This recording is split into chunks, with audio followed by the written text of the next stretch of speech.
And what Montoko said, he just say Malembe. And this is the same word, the Muanda Velela, he said Malembe. Brother Jesse, can you read for us Genesis chapter 2, verse 8. You can start from verse 8 and stop until verse 15. Yeah, let me get it. You said chapter 2, verse 8, right? Yeah, to 15. 8. All right, so I'm reading from a Sefer. So, okay, so, and Yah our Elimo planted a garden eastward in Eden, and there he put the man whom he had formed. And out of the ground made Yah our Elimo to grow every tree that is pleasant to the sight and good for food. The tree of life also in the midst of the garden, and the tree of knowledge of good and evil.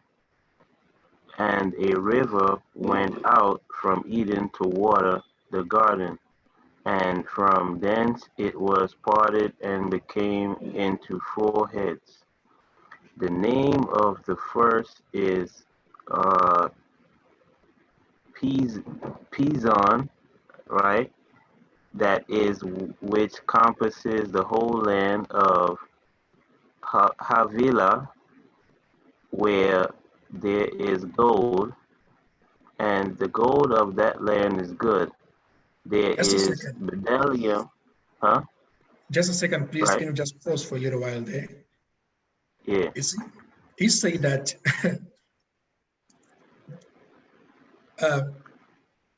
he said the gold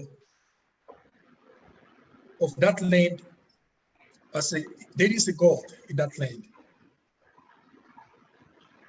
The gold of that land is good, aromatic resin, and ox, onyx are also there. You know, I don't know if this is a coincidence. Years ago, it's before 2000, Angola was a country which globally was nominated to possess the best gold in the world in the past. Angola, the best gold. Why? They say the other country, they have also gold, but the gold that comes from this land is very clean, and the shape is very different than other gold. This is what humans say. The scientists, the one who study, the land. They classify this. They say that. You can carry on, brother. Yeah. Okay, so 12 again. And the gold of that land is good. There is bdellium and the onyx stone. And the name of the second river is the Gihon. The same is it that compasses the whole land of Cush. And the name of the third river is Hiddekel, Tigris. So what I say, it's some crazy name here. Yeah, Tigris. That is it which goes toward the east of Ashur. Ashur, whatever. And the fourth river is Euphrates. And Yah our Elimo took the man and put him into the garden of Eden to dress it and to guard it. Ngeta. Ngeta. Muanda Velela say this. They say that because when we're busy complaining, oh, but this guy, oh God, we're tired to see the suffering in Africa and so on. And Muanda Velela say, don't worry. He say, this Michael Angel say this. I think I shared with Sister Spacey as well. He said this, I was there, and Sister Makisa's father was there also, and his mom, she's a Vati. So Michael Angel told these through her. They said the leaders of this world, they are busy driving their car on rubbish.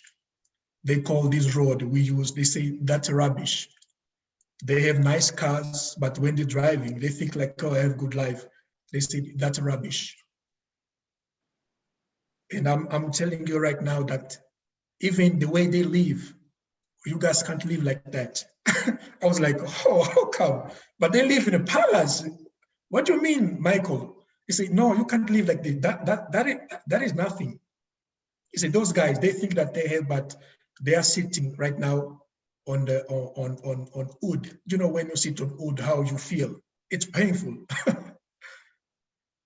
Yes. It's painful. Yeah, it's painful. And then he said, you guys, you don't worry. You just have to be patient and wait. And this book, you see, it says that there is a land that's around the land of Avila, which is very rich. And there is no other, let's say, no, there is no other countries richer than, in Africa, there is no other richer than Congo, Angola, Congo Brazzaville, especially these three ones. Yeah, there is no country richer than this one, because those were the basis of Embassy Congo Diatruntela. Those were the key country or the places of Kingdom of Congo. And guess what? In Angola, in the Uíge province where Simão Toko was born, there is a village where there is a big mountain. On top of that mountain, nobody is able to climb that mountain and reach the top, nobody. I told you before that in the morning, you just see there's nothing. But at night, you see a light on top of the mountain. And it seemed like it seemed like people live there, somebody live there. Because you can see, you know when you wash your cloth and you put on a, I don't know if, how do you call this, ring or what? The washing line. Yeah. Yeah. Line. Yes, Line. Pastor Daniel told us they saw washing lines, like people hanging their clothes. Yes. Sign of life. Yeah, and the question, what is there? And Muanda, they just say, oh, Muanda said, you guys, you read the Bible, but you don't understand. We're like, how? They said, when God created the man, he put in the garden, right? And then after man's fall, the Bible says that God put the cherubim, he put an angel to guard the garden, right? Yes. To guard to protect the garden. Yes, basically lock the gates. Yeah, to lock the gates. And guess what? At this mountain, on top, at night you just see light. And during the day, you don't see no light. But you can see something shining. You see something shining, which look like a diamond. And when people get curious about this, they decide to one day to climb. I told you before, my mom was there. They said, no, let's climb and see what is there. Okay, they form a delegation, the church delegation, and they say, let's go. You see, because even in church, not every spirit is welcome. You know, the bad spirit, unfortunately, the bad spirit, he also came down to mess the works of the good spirit. This is why sometimes even in church, you listen pastor talking things that doesn't make sense. And you say, wait a minute, but you're a pastor, how come you're saying this? And then one day they decide to climb that mountain. Why? There was a guy who was a Vati, but this guy wasn't okay. And this is why the Bible says, when you read the message, when you receive a prophecy, you have to examine the prophecy. If it's right, you follow. But if you say, no, this is not good, don't follow. Even though the guy is a Vati, Muanda come up on him, but because sometimes you don't know who is in there. Because some Muandas, they're not allowed to talk. Not them, not all of them are allowed to talk to us. So they sorry, decided let me just be clearer, brother. What he's saying is not all the prophets or people in the Bible are permitted to speak, even the so-called good ones.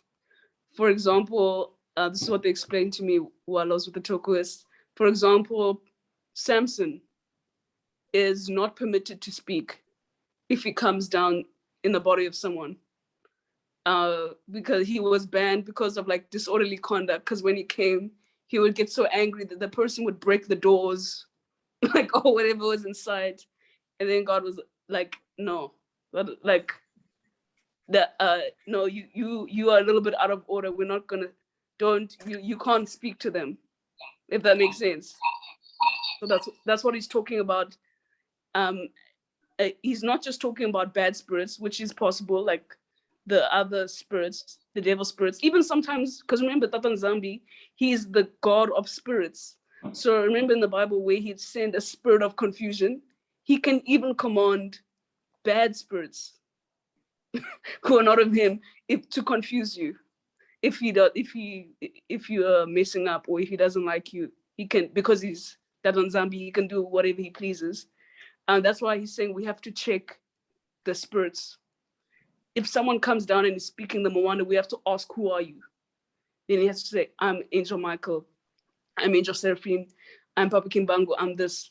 Because you have to ask, because it can be someone else. It can be something that's not good. Yeah. Thank you, sister. Wow, I like the way you explained it. Yeah, and yes, can go I ahead, sister. clarify? Okay, Yes. so especially what you just said, let's say maybe I'm praying and I feel like the Muanda spoke something to me. Do I follow that same principle and say, who are you?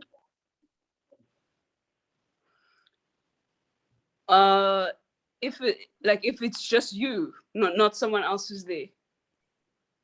Right. Do I Well, follow? yeah, if it's you and you were in the spirit, like how it says, if you must worship in spirit and truth, then of course that's between you and Tatan Zambi. But we're speaking specifically for Vates. So when we're in a group of people, and then someone is professing to speak of the Holy Spirit, we can be specific, because in the churches everyone will be, God told me this, God told me that, and then they'll both speak and it'll be opposite things. Have you seen that? I understand. Thank you. Matondo. Yeah, and thank you very much, sister. And just to finish, when they climbed this mountain, they were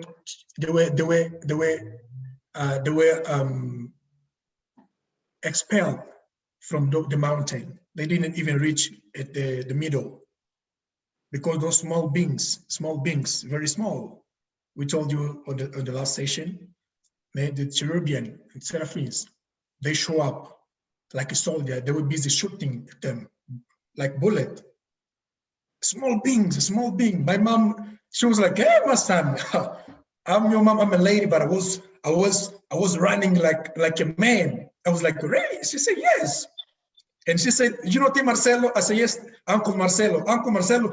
I left him behind, and he was the one who led us on top of the mountain.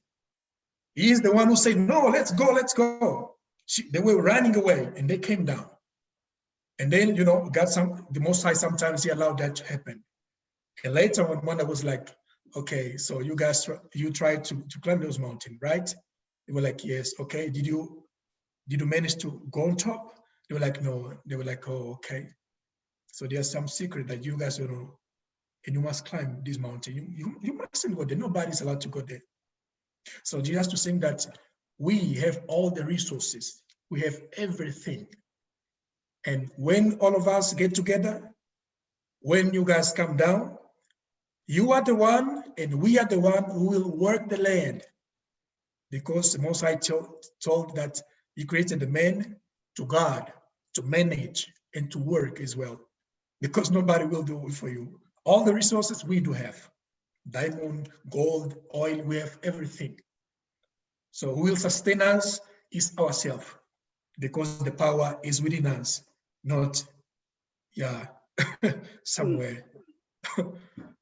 I also have a theory on the topic of resources, because recently people have been discovering gold or silver or platinum, especially in the rural areas, in the rural villages. Even here in South Africa, people are discovering other minerals in the ground. And I actually have a theory, because you know how when our people rejected Congo and they sinned again, even after he resurrected from the dead and all of that, he said, I'm going to turn to another nation who I don't know. And in order to make my people jealous, I'm going to give these people, I'm going to lift these people up, and I'm going to give them what my people are supposed to have. I have a theory. So you know how European nations think they're so smart because they were given knowledge, which even the Muanda told us that, even the Papa Daniel told us that, you know, the prophet Daniel, the prophet Daniel told them that he got sent by Tata Nzambi to go give them information, wisdom, like on how to, you know, how to manufacture, how to build, the knowledge that was, so it wasn't just material, it was like a sort of wealth transfer that we lost, that was given to them.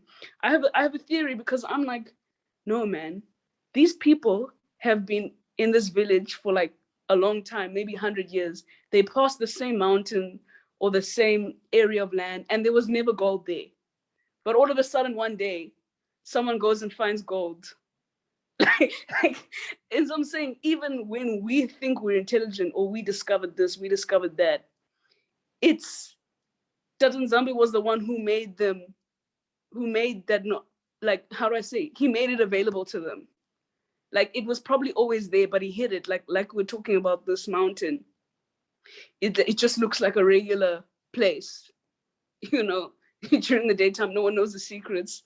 So I'm thinking that we also had a prophecy. It was actually by a Mundele in this church, and he said that he had a vision that even in South Africa, there's untouched resources, that people think that everything is gone. Like, you should see our halls. We even have big halls where literally they took everything, guys. Like, they took, it's empty. Like, what it's, I hate to use this word, but it's like they raped the country. Like, it's gross, because they didn't even fix it. Like, you know, when you take something from the land, like they left it dry, desolate, because they were trying to get all the gold and the diamonds. And they think that they've exhausted, they've left the mines empty, but that's not the case. And it's not we who find or discover those things. If we find it or discover it, it's because Tata Nzambi is allowing us to. And this also is a tribute to the arrogance of the nations, because even everything they have, it's only because Tata Nzambi allowed them to have it. It's not because of their own intelligence, just like with us. Okay. But I'll have to ask the Muanda for more, if that's making sense. Sometimes Brother Jonathan says that there are minerals and things that under the ground that we haven't even discovered yet. And Yaya Mikael also said that, and Yaya Mikael also said sometimes that when the Mundele and Kadiampemba always are about to find some what you want to say, gold and stuff like that, it actually moved from that place somewhere else. You see what I'm saying? So, you know, that's kind of, you know, that's crazy. But, you know, I mean, the same argument that you had right there of people walking past this mountain. I've been saying ever since I saw that. That's exactly what I was saying. I'm just like, yo, this was like just dirt and nothing, you know. It converted. Yeah, so it's just like most definitely, man. The foolish things of this world shall confound the wise, you know. Um, and I have a firm belief that wherever there is a high concentration of black people, there's always gold there. See what I'm saying? Because I'm in Atlanta right now, right? And everybody, every time I'm in the city, they be like, "Oh, you see the Capitol building? This is made out of all 24 karat gold." You know, Georgia is a mecca for black people. You know what I'm saying? So Atlanta's a mecca for black people. So it's just like, and then I saw this video the other day of this girl. She was like, "Oh, you could pay $20 in some whole other state. I can't remember the state, but you could go up here. You could bring back all the stuff that you mine." You know what I'm saying? Like she was just so it's just like wherever we are, these things are. You see what I'm saying? But we don't know to go to the mountain. We don't know where. You see what I'm saying? To go mining and stuff like that. We don't know that. Mhm. It's there, but we don't know that. See what I'm You know, saying? if I could Yeah. add to that, it was about 3 months ago. I'm sorry, it was actually before, the gold was discovered on the mountains in was it Congo? Something came to me, and it was I was just getting a whole lot of revelations. And it was so crazy because it was about 2 weeks after that. That's when this whole thing came about with the Mountain of Gold. What Brother Jesse just said is what came to me exactly. And that the real aspect of slavery and actually moving our people and actually, having us concentrated in one area is that, they utilize this to harness the wealth of the earth and actually focus us in energy points. So they're able to feed on us spiritually in every way, both materially and spiritually. So that's exactly what came to me, that because I noticed every land that we're concentrated in, if you have like aspects of South America, there are aspects also in Caribbean, even here in the US, people find gold. You find gold wherever we are. It's just that most times we don't even think to even look for it because we're walking on the ground, as you said, just not paying anything any mind or any attention. But there is wealth in the earth where we are. Now, what came to me when I saw the mountain of gold as they reported it, and based on what they say too, is that it just appeared out of nowhere, just on top of the soil, right? Is that Tatanzambi hid a lot of what is isolated, right? Not giving the Mundela everything. So as Sister Special said, there's many, much more. There's much more. Sorry for my English. There's much more that is waiting, and will be given up, and will be given on to Israel. Yeah. Yes, brother. I've just realized another parallel. So can you see, this is the big hole in Kimberley. Can you see that big hole? You see, they went and they took everything, like every diamond that they could possibly find. It looks like this now, the dry one. It's so dry that it even became a little lake thing. So I just found an interesting parallel. So when I look at these abandoned mines, because the Mundela, when they came here, they took what they wanted for themselves, they enriched it, and then they just left it like this. Like they didn't make it clean, they didn't make it. And a lot of these places were beautiful greenery, like for our ancestors, like, how do I say? We had our own we didn't really need anything. We had our own ways of living. We had our own land. We had our own fruits. We had the sun. We weren't like Europe. Europe was like in the dark ages. A lot of them were dying from the famine. They didn't have anything to grow. That's why they were forced to come to Africa to get all the stuff. And when I think about the land, I see it's like a parallel with the people, the true inhabitants of the land. It's like we were all rich, land lush. And then when they came, they did to us what they did to the land. I don't know if you're hearing that. They took whatever they pleased for themselves. They used whatever they could out of us, our labor, our energy, our blood, our life. And once they were done with us, they left us. Like for now, Africa to fend for themselves. They're like, even when we got our so-called independence, they left us in so much debt, and they took our stuff, and then they came and they even made us sign. They gave us back their money that they took from us, basically giving us our own money in the form of cash. So when I look at the land, and how do I say, a lot of people in South Africa, especially the Mundelas, they are moving overseas because they think that they've gotten everything they can from the land,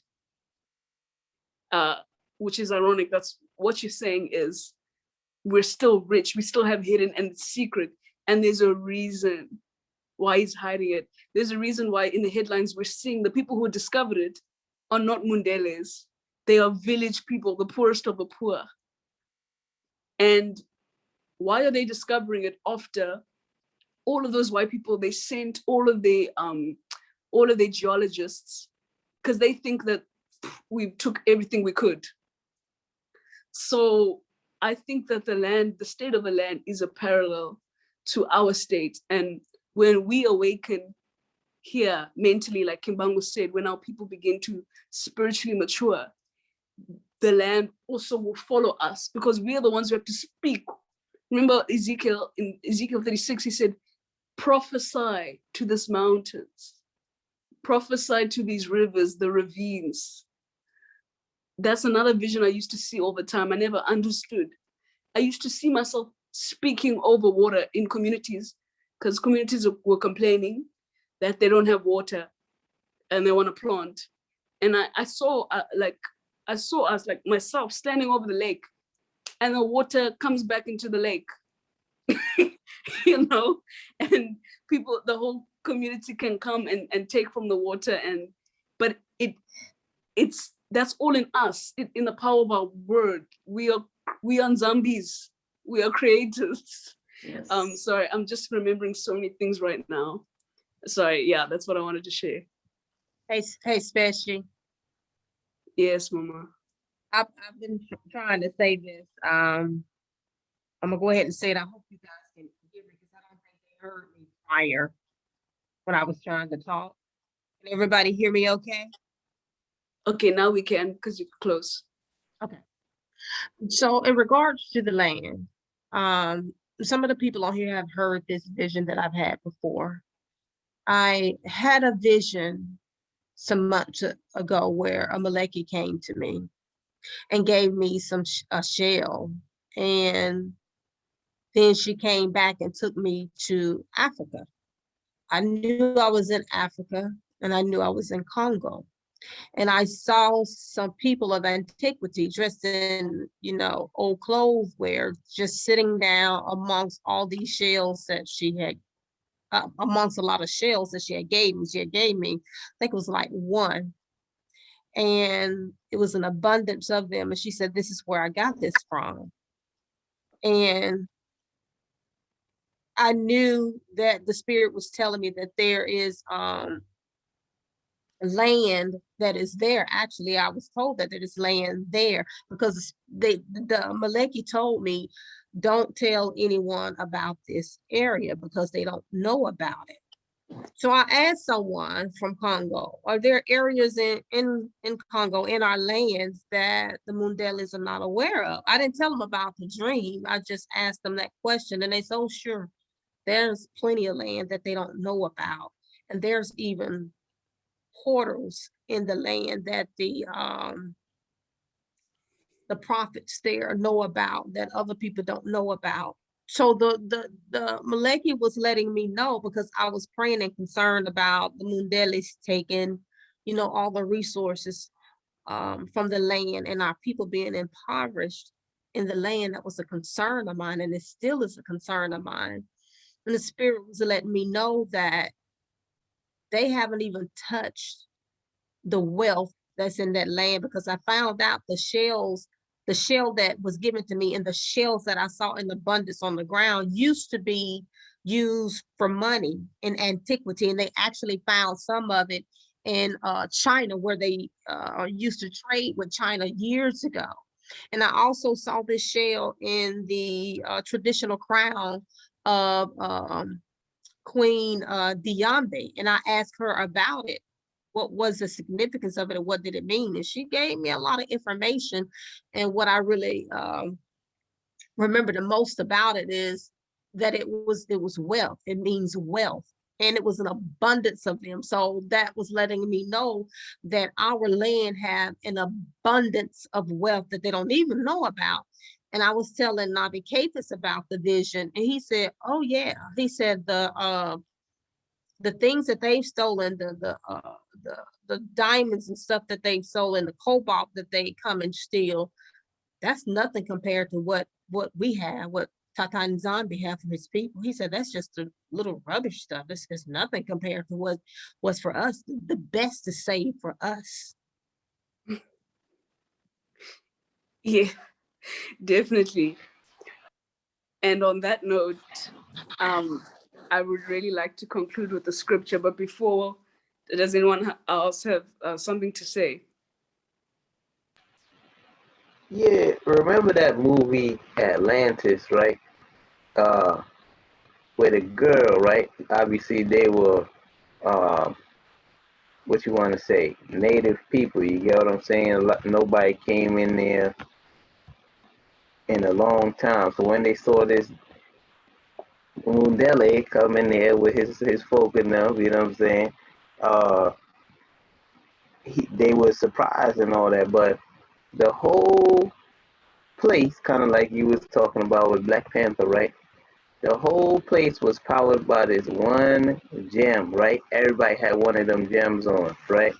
And even the young people there was 100 years old. You see what I'm saying? So it's like over 100 some of the, you know, but they had this one gem on that every time they touch a vehicle, they touch whatever, like they even restored they you know how we got the totems and stuff like that. They even restored the holy sites by just touching the holy site with this one gem. You see what I'm saying? So yeah, so it's just like, you know, those things, like when I think back and I pay attention to those things and stuff like that, and I hear what we talking about right here, it's like, yeah, man, for sure. Like I could definitely, I know, you know, so yeah, you know, just that's what it is, man.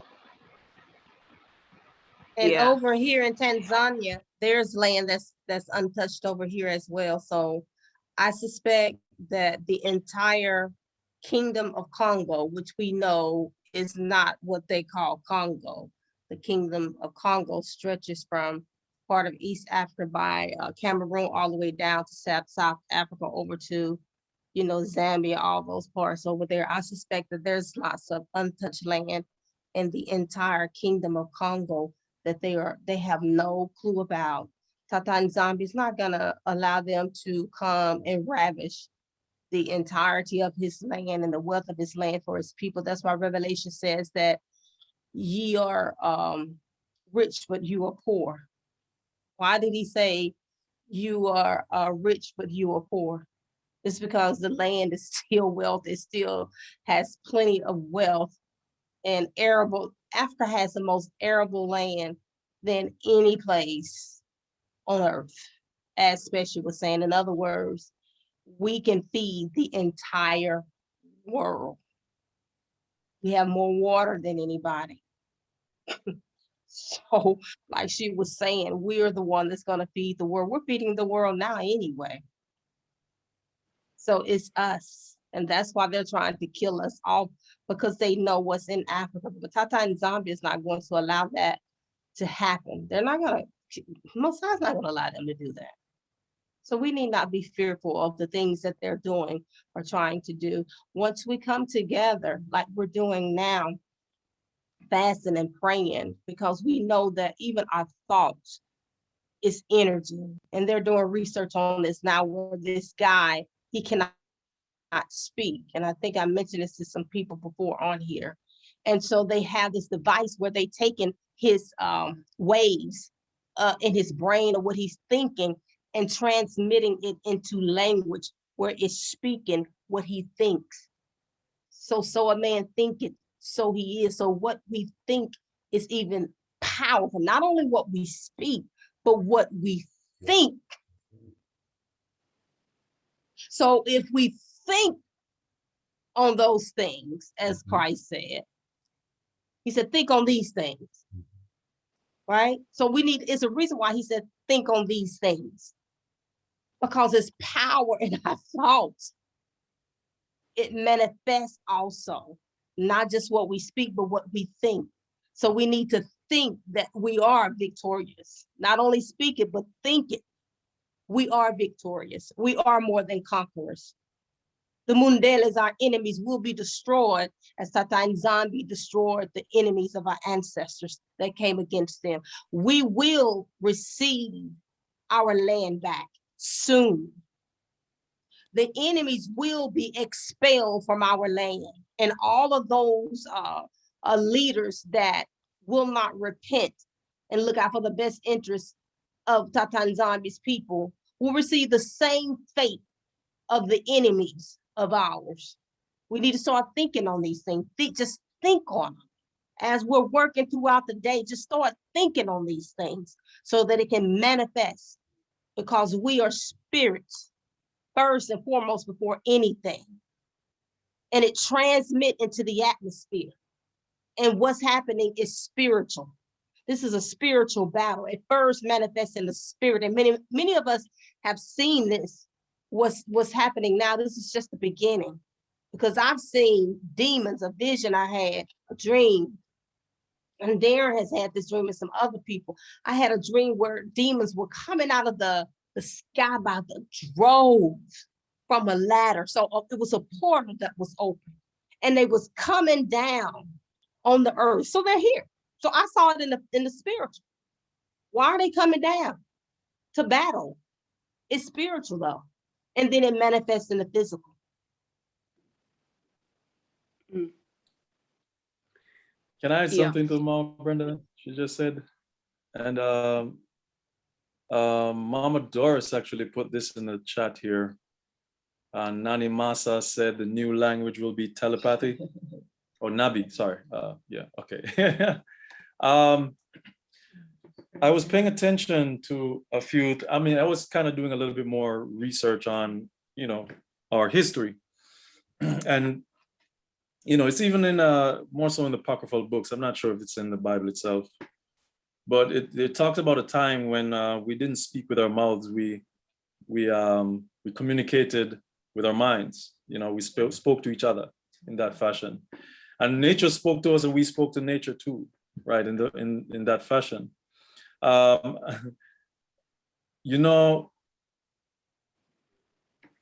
When we talk about a pure language, I'm not sure if this is off topic, but when we talk about a pure language, returning to a pure language, a lot of people get confused. They're thinking in their minds, they're saying, but there's so many different languages which are ancient, right? Some people say it's ancient Hebrew, and then others are worried, how am I going to learn the ancient language, And I was recently listening to someone, and they said not to worry about language. And it was kind of puzzling at first, because I was like, no, but I know you have Kikongo, you have the different languages out there. even Bantu languages or variations.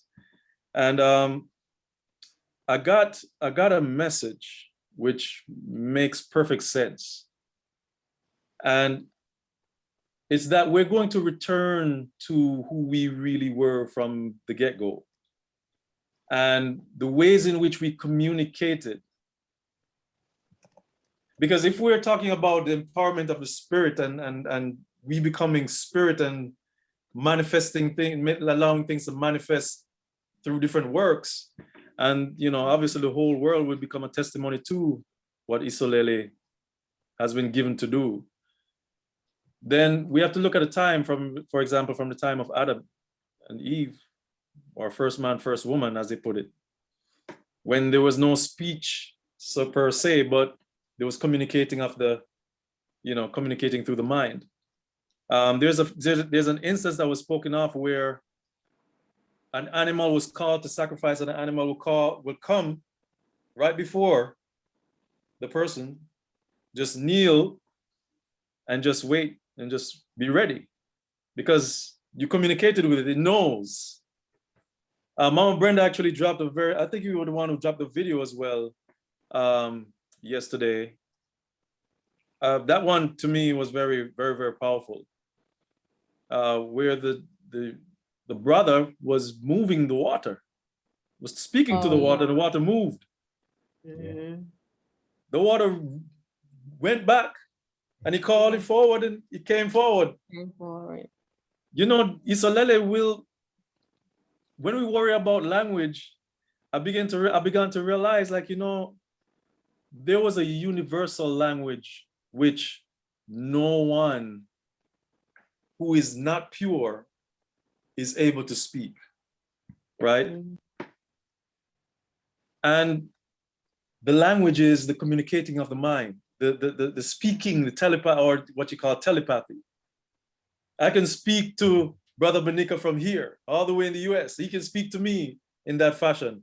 Now, what must be understood is that these devices, which the Mundele have created for us to use, is just a replication of what we did, right? The cell phones communicating wirelessly. It's just perfectly clear. We being able to see each other in a video format, a conference call. We can do the same things with our minds. Mm-hmm. We speak to nature and nature speak back to us. Yeah. That's what we're going to return to, or former glory, as it is said. Yes. So, well, some people are doing it right now with talking to animals. Exactly. So-called horse whisperers. Yes. Dog, Daniel and the lion's den. How did Adam name all the animals? Because that's something we should be doing. Yes. I just remembered something, and I used to think I was a bit crazy. Maybe that's why I'm so, how do I say? Maybe that's why I'm so desperate, or so, I want to go so much deeper into Tatanzal, because I remember now, when I was a child, I remember my mom, I think she didn't used to fear me, but she always used to ask me, especially, what's going to be the weather today? Or like if we were driving or something. Because she used to tell me that when I was a child, I would say things like, oh, Mom, it's going to rain today. Or like, there's going to be thunder, and whatever I said, it happened.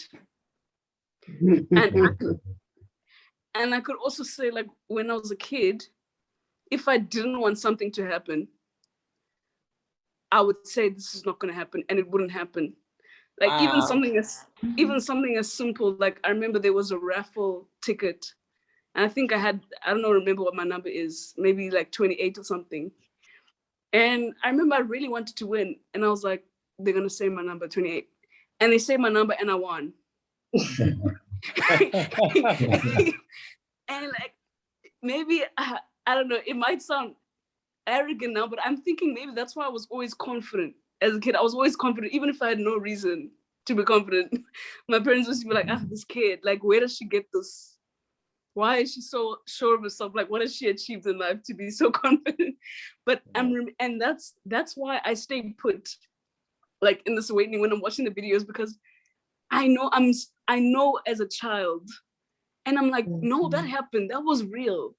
Like, I would say, like, if I didn't want it to rain that day, I would be like, stop raining. I remember a few years ago, I was planning my birthday, my 21st birthday, and it was supposed to rain, like showers that day, showers. And I said, no, it's not going to rain. It's going to be sunny. No, and I wasn't even like it's going to be sunny, because it was an outdoor event party. So I wanted everyone to sit outside, and I didn't feel like hiring a tent in case it rained. And, you know, because we had instruments, we had live music and all of that. And so I said, no, it's not. And on my birthday, let me tell you, we were there until like late 9 p.m. Not only did it not rain, it was like perfect weather, like you won't get cold outside. And the day after, when we were returning the stuff to the event organizer, whatever, the decorator, she said, you know what? It's so strange, when we went to your place, it wasn't raining. But when we drove out, he said, when we drove out across the street, like just down the road in the same area, it was raining. And I smiled at her and I said, yes. And she said there was a wedding just down the road as well in the other direction. The bride wasn't happy because it was also raining there. And I said, yes, over my function, it wasn't raining. I said, I was very confident. I was like, yes, that's how I work. That's how I said, yeah, that's how the Holy Spirit is, yeah. With me, I said, yeah, that's how powerful I am. It's not gonna happen. Another thing is, you guys know I have, you guys know I have back pain, right? And also sometimes I have to travel back and forth between Cape Town or whatever.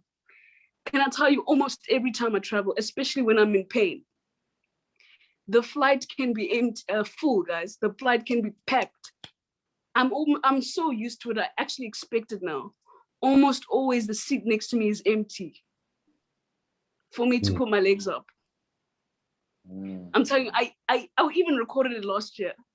I was like, the seat is always empty when I'm in pain, when I need like extra space.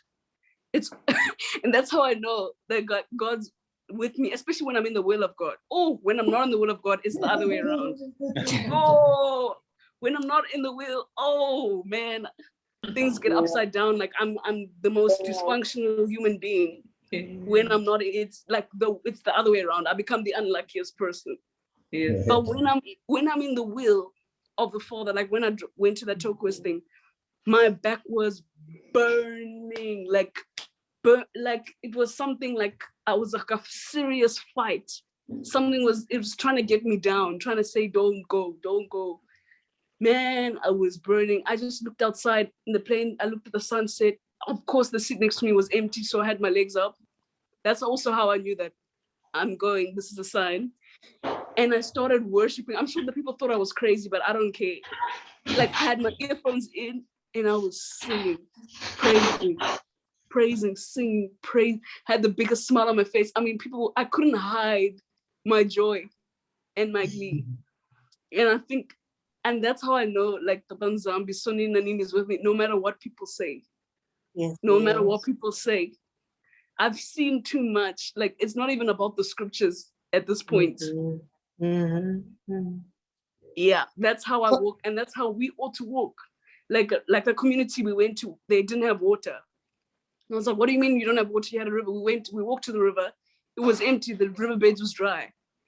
But in my head, I told them, speak Isaiah 36. Something told me. I said, when you guys are planting, like the spinach and cabbage, open Ezekiel 36. And I was speaking in my broken Xhosa.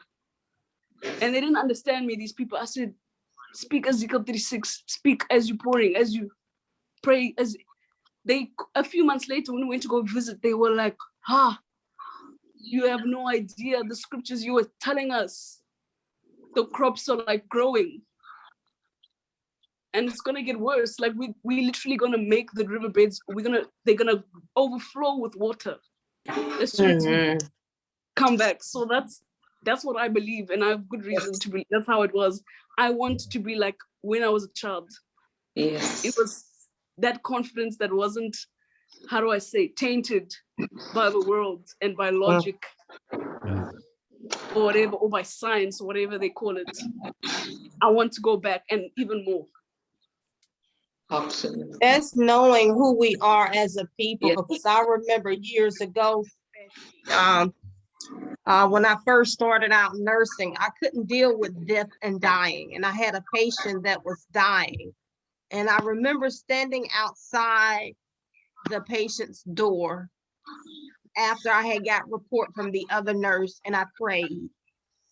I was in Christianity then still, but I prayed and I said, Father, do not allow this lady to die on me.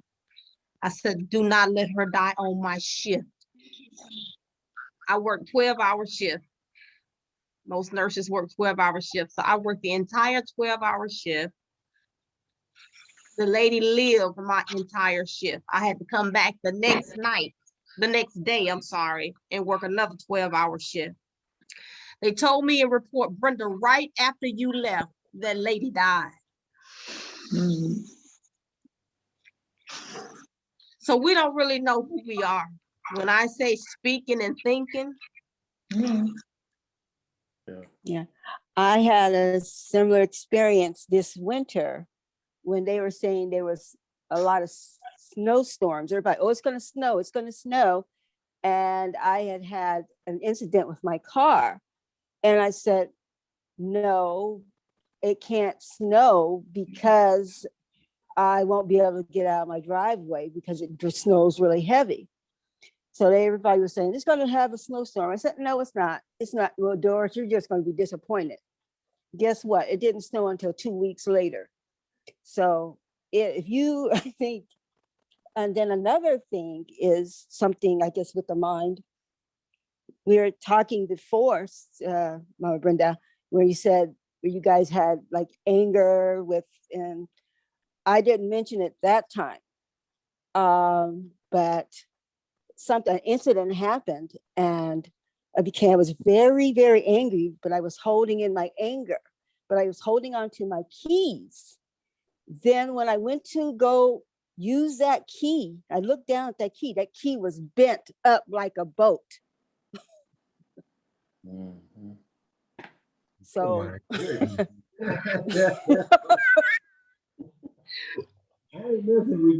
Don't want to get you mad. Wow. Just one more testimony. So I wish she was here. My aunt. I should have invited her. They were, yeah, she was traveling around the country with her friend Banzi. Actually, during Corona. You see, when you walk with Sonini Nanini, they took vacations while everyone else was worried about the virus and Corona. They took advantage of the cheap Airbnb prices and everything cheap. They were having the time of their lives cruising around the country because they knew the promises of Tatan Zambu while everyone else was seeing disorder and chaos. So they took a tour around the country, and then when they got to the mountains in Mpumalanga, it was misty. They said they were driving on the mountains. You know, when you're driving in the mountains, thick mist. And she said she couldn't see anything. And then she actually left the steering wheel. She said, Tatan Zambi, you will be done.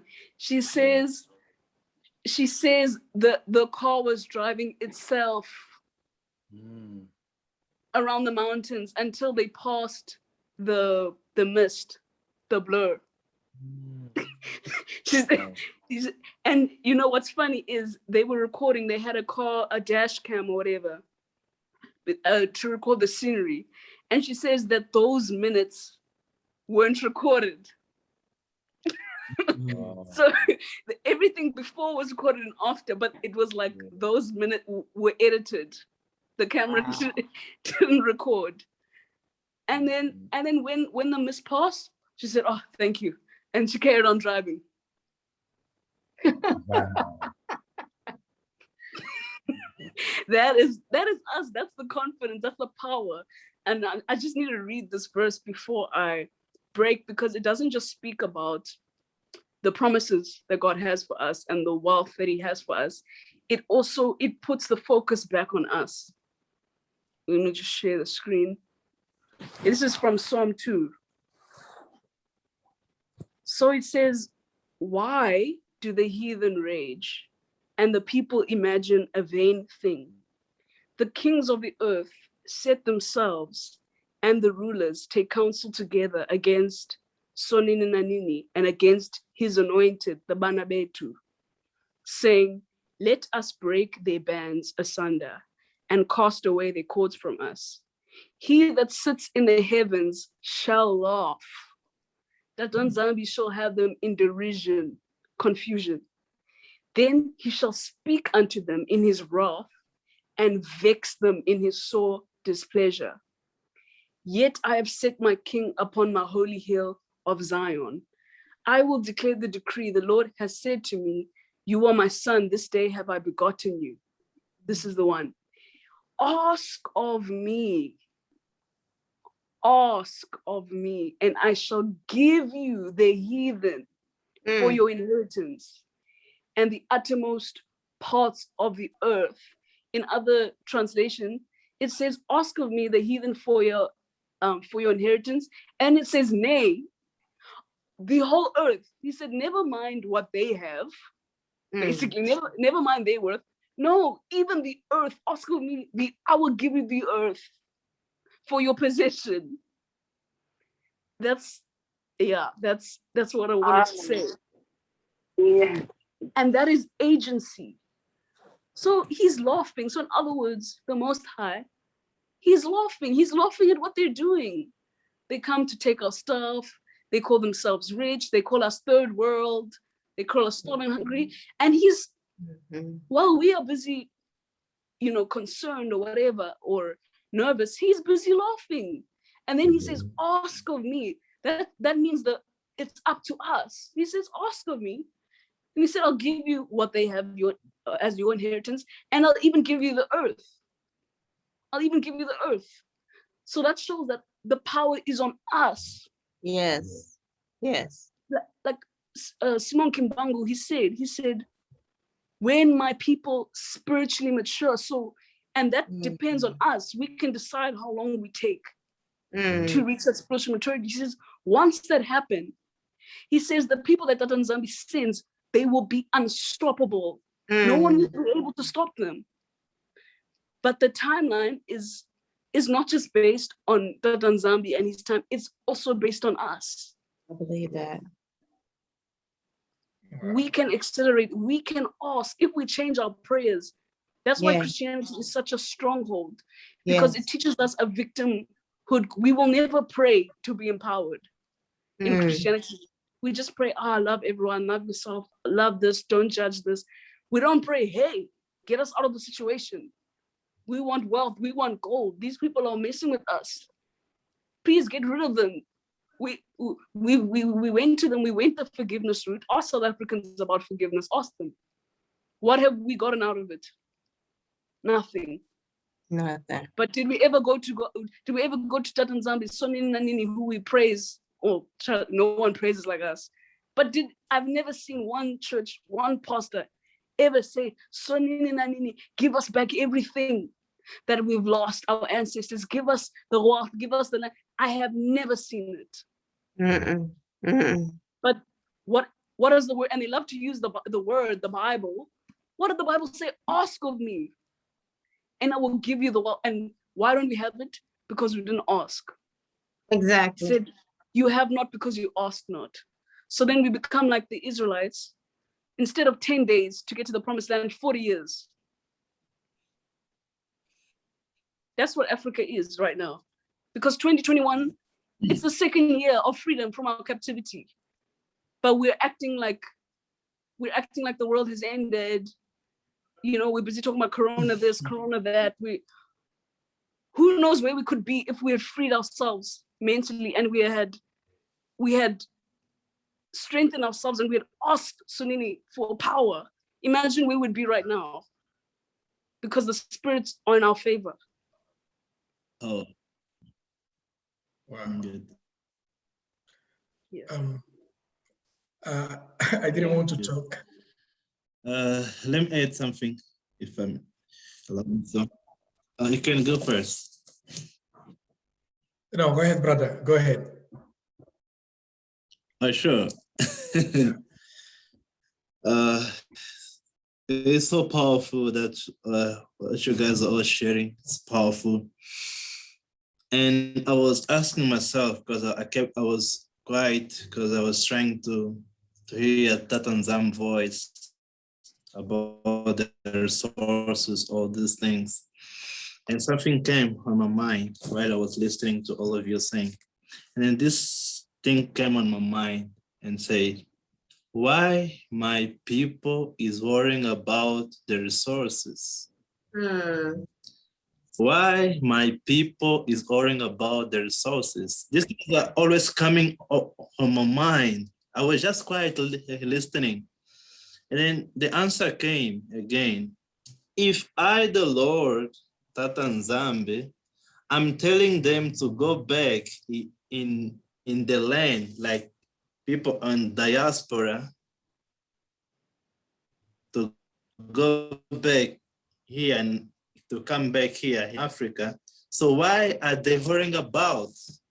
Don't they believe that when Tatanzam opens the door, everything is open? Are you getting me, brothers and sisters? Yeah. So when Yes. Tatanzam opens, no one can Close. close. When Tatanzam closes, no one can open. Still you're doing the same. No. These things just came on my heart and my mind. Like Tatanzam was speaking to me and said, go and tell them, don't worry. And the verse that it gave me is Isaiah 60, verse 4. You can read it in your Bible, but I prefer to read it on mine, but you can just follow it. It says, look and see, for everyone is coming home. Your sons are coming from a distant lands. Your little daughters will be carried home. The same Isaiah 62, it says, give the Lord no rest until he completes his work, until he makes Jerusalem the pride of the earth. Tatanzam is confirming, my brother and sister, my mom, my dad's elders, that the time is arrived. My people is coming home to their lands. So why are they worrying about if Tatanzam already opened the way? When Tatanzam opened the way, it means that everything is prepared for you guys. What the Mundele stole or was stealing is not comparing to what Tatanzam is kept for you. They're just stealing what is here on the surface. But what is in the bottom is prepared for you. Don't stress about it. Just trust and say Tatanzambi. He said, give no rest to Tatanzambi until he completes his work. Let us not stop, be lazy. No, like other churches, they preach, no, wait for the kingdom to come. The kingdom is in heaven. No, the kingdom's here on earth. Yes, it is. And we have to go and fight for it. Give no rest. No need to be like crying, no, the Mundele stole and took everything. No, let us go and fight and take and produce. And what Tatanzam was keeping and telling me is say, Isaiah as well, 52, verse 4. Never again will you be called the forsaken city or desolated land. Africa, people say, is the third world. No, there is nothing there. And they say, this land will be never be forsaken. No, like Mama Brenda said, we have the supplier, everything to supply the world. Yes, we have. So don't stress. Don't blame them. No, don't stress. Tatanzam is already opened the way for all of us to come together.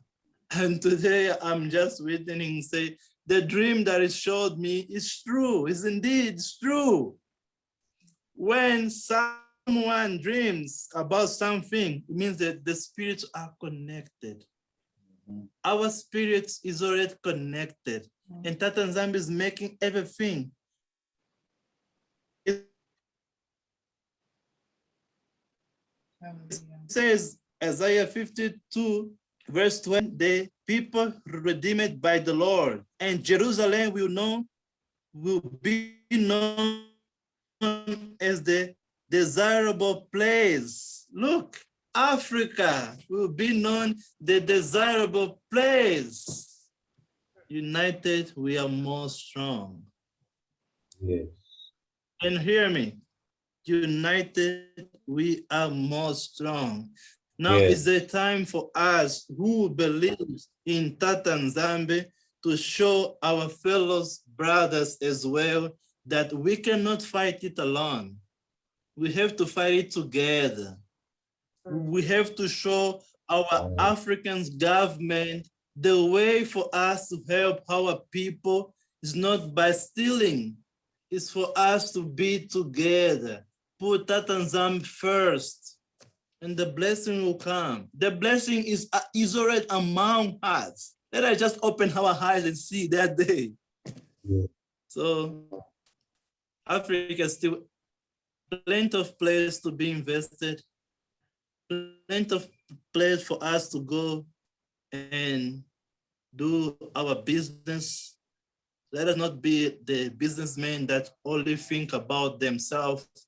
We have to think about the people. Yes. When we have Tata Nzambi in our tima means heart, the businessman who has Tata Nzambi in his tima, he do things for his people, not only for them, for him. So that's what I wanted to share as well, Matondo Massacre.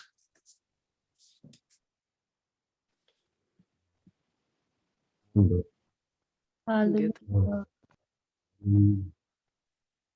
Receive it. Yo, that was a whole meal plus dessert. Yes, yes. Woo! Brothers and sisters, I think, Wow. I think there's a lot to settle on, and there's a lot to reflect on this week. And I think in the coming days, on next week, we've talked a lot, and now I think it's time to pray and to learn more about how we can connect on a deeper level so that we can increase in levels. So right now we're at the level of knowledge. We're encouraging ourselves with the word. Then let's get to the level of power where we can go out with the knowledge that we have and produce something with it. Yeah.